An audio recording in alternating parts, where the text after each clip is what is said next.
Si c'est Gérard Collomb, tu lui dis que j'arrive. Sans aucun doute, elle fait partie de ces nouveaux élus dont on risque d'entendre beaucoup parler ces prochains mois. Laurence Fautra, candidate UMP, a été élue dans un bastion de la gauche, Dessines, avec 43,21% des voix, devant le maire socialiste sortant, Jérôme Sturla. On a eu une dynamique, on a eu une belle équipe.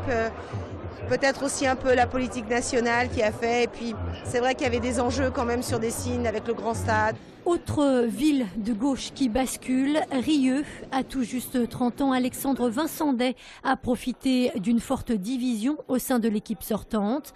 Ce proche de Jean-François Copé a obtenu 48,8% des suffrages et devient ainsi l'un des plus jeunes élus du département. Parce que 49% des Riards m'ont fait confiance. C'est une belle marque de confiance. C'est aussi un message d'espoir, un message de renouveau pour cette ville. À Saint-Priest, Martine David, pourtant en ballottage au soir du premier tour, n'a elle non plus pas résisté à cette vague bleue. La maire socialiste a été battue par un commerçant de la ville investi par l'UMP, Gilles Gascon.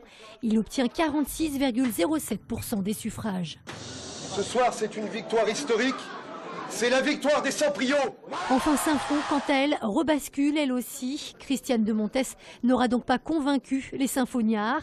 Ils ont décidé de redonner sa chance à la liste du Renouveau, parti d'hiver droite qui a dirigé la ville de 2001 à 2008. Nathalie Frière obtient 51,92% des voix, loin devant la maire socialiste sortante.